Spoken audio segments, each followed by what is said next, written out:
The courtroom was supposed to be a place of justice, but today it felt like a stage for humiliation.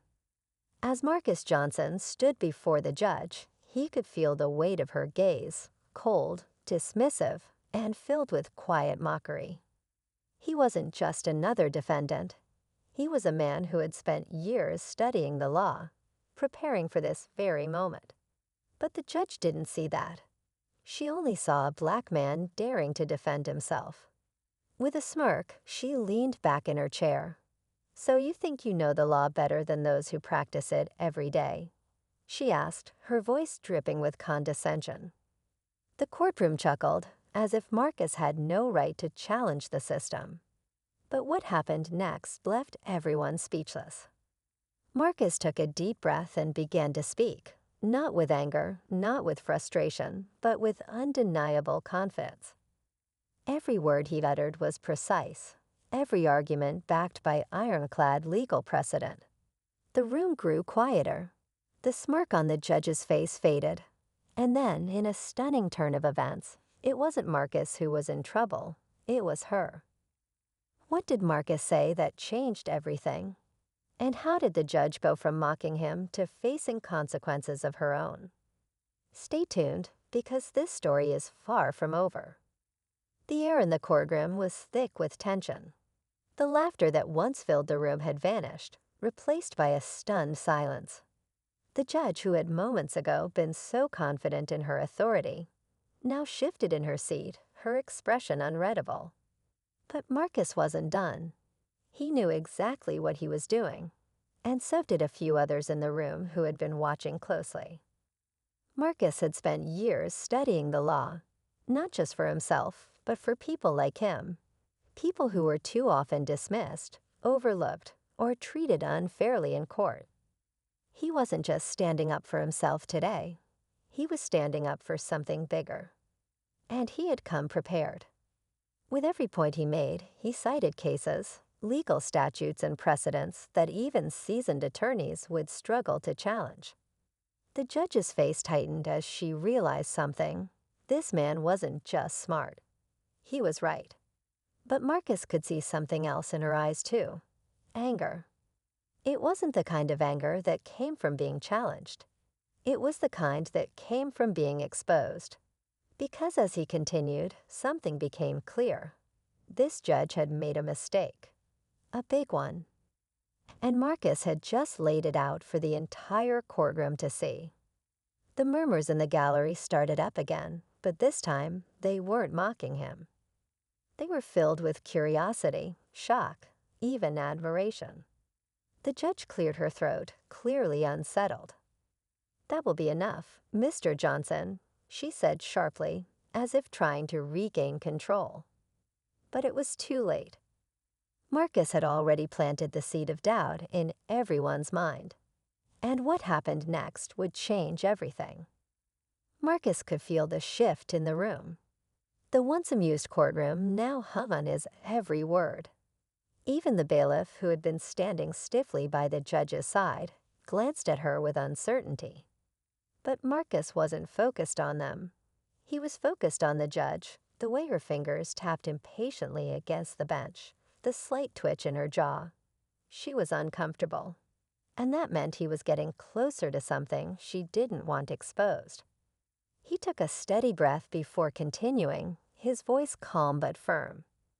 "With all due respect, Your Honor, the law is clear on this matter," he said. Then carefully he laid out the issue, an overlooked detail buried in legal procedure, one that called the judge's decision-making into question. It wasn't just a small mistake. It was a serious one that could impact other cases she had ruled on. And now everyone in the courtroom knew it. A low murmur rippled through the room. A woman sitting in the gallery leaned forward, whispering something to the man beside her. The court clerk stole a glance at the judge, as if waiting to see how she would respond. Even the prosecutor, who had been so confident in his side of the case, suddenly looked uneasy. The judge stiffened. "That's enough," she snapped, her voice cutting through the tension. But Marcus didn't back down. He knew the law was on his side. "If that's the case, Your Honor," he said smoothly, "then I assume you won't mind if we verify this information with the court records." The judge hesitated, just for a second, but that second was enough. Enough for everyone watching to realize that Marcus had found something real, something she couldn't ignore or brush aside. The power in the room had shifted, and for the first time, it waned just like that. The judge found herself in a situation she never expected. And just like that, the judge found herself in a situation she never expected. A heavy silence filled the courtroom. The judge's hesitation hadn't gone unnoticed, and Marcus saw it, the flicker of uncertainty in her eyes. He could feel the weight of the moment pressing down on her. The courtroom, once hers to control, now felt like it was slipping away. People were watching her, waiting to see what she would do next. Marcus held his ground. "Your Honor," he said, keeping his voice steady, "if the court records confirm what I've presented, then we have a serious issue at hand. One that can't be ignored." His words were measured, deliberate. He wasn't accusing her outright. He didn't need to. The truth was unfolding on its own. The judge's grip on her gavel tightened. "Mr. Johnson," she said, forcing a smile that didn't quite reach her eyes, "I will remind you that this is my courtroom." Marcus met her gaze without flinching. "And I will remind you, Your Honor, that justice does not belong to one person." A sharp inhale came from somewhere in the room. The tension was so thick it was almost suffocating. The prosecutor shifted uncomfortably, flipping through his papers as if searching for an escape. The bailiff's posture stiffened, his eyes darting between Marcus and the judge. The energy in the room had changed. People weren't just witnessing a trial anymore. They were witnessing a moment of reckoning. The judge straightened in her chair. "We will take a short recess," she announced abruptly, slamming her gavel down before anyone could object. Then, without another word, she stood and walked toward her chambers, her robe billowing behind her. But Marcus knew what that meant. She needed time to think, to recover, maybe even to find a way out. He had her cornered, and when she returned, she would have no choice but to face the truth. Marcus watched as the judge disappeared behind the heavy wooden door of her chambers. The tension in the room didn't break, it only thickened. People whispered among themselves, exchanging glances filled with curiosity and disbelief. The prosecutor avoided eye contact, clearly aware that things were unraveling faster than expected. Marcus took a seat, his mind racing. He knew he had forced the judge into a corner, but something still felt off. Judges didn't just call sudden recesses unless they needed time to regroup. What was she planning? Was she looking for a way to dismiss his argument? Or worse, was she calling in reinforcements? Minutes passed. Then a side door creaked open. But it wasn't the judge who returned. A man in a dark suit strode in, his expression unreadable.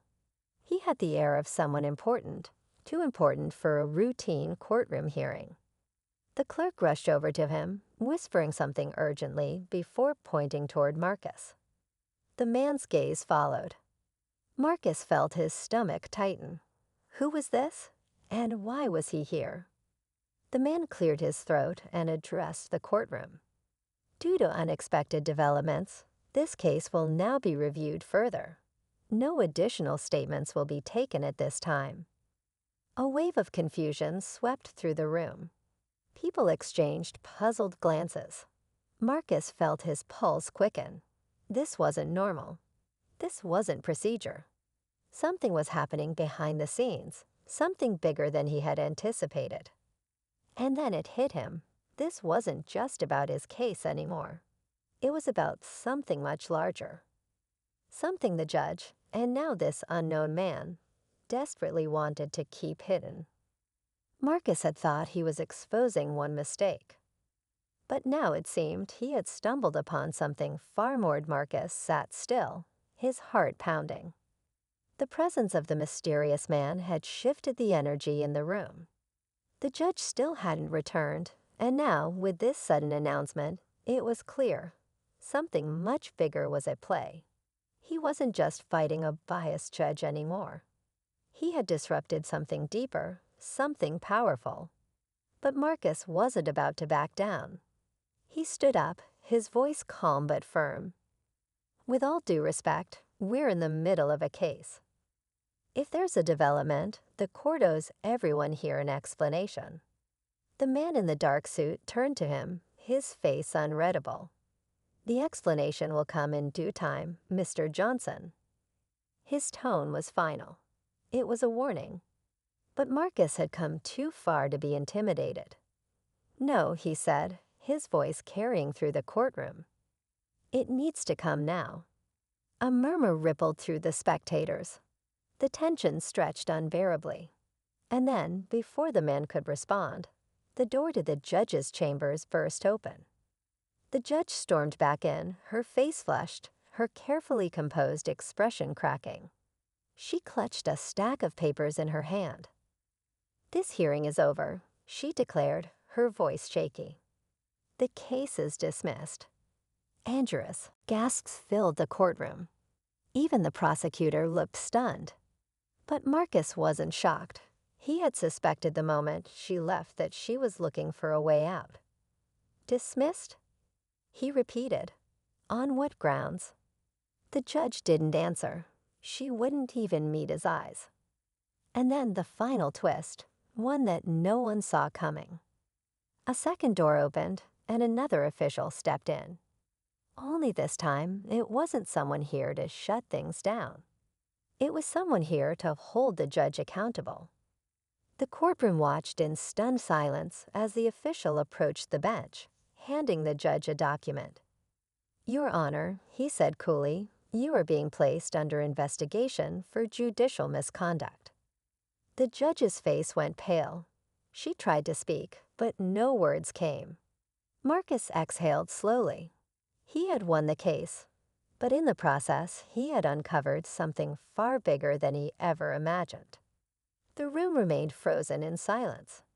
The judge, moments ago so confident in her authority, now looked like a shadow of herself. Her hands trembled slightly as she gripped the document in front of her, reading the words that confirmed her fate. Judicial misconduct. The very system she had used to control others had finally turned on her. Marcus watched carefully, his expression unreadable. He had come to court expecting a fight, but he never imagined it would lead to this. His case had started as one man standing up for himself, but now it had exposed something much bigger. He had forced the system to look at itself, and in doing so, he had revealed a truth that couldn't be ignored. The man in the dark suit, who had tried to dismiss the case, now stood stiffly, as if unsure of what to do next. The official beside him, the one who had delivered the notice to the judge, didn't hesitate. "Your Honor, you will be placed on administrative leave effective immediately. Further investigation is required." The judge's mouth opened, then closed. There was no arguing now, no way to twist the situation in her favor. She had been exposed in front of everyone. Slowly, she rose from her chair, avoiding the eyes of the courtroom as she gathered her things. The same courtroom that once laughed at Marcus was now whispering about her. The power shift was undeniable.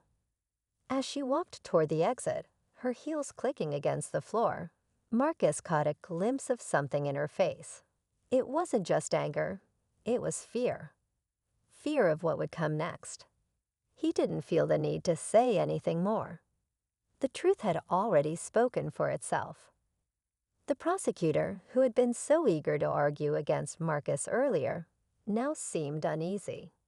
He cleared his throat, stepping forward as if to regain control. "Given the circumstances," he said, carefully choosing his words, "the charges against Mr. Johnson are hereby dropped." It was over.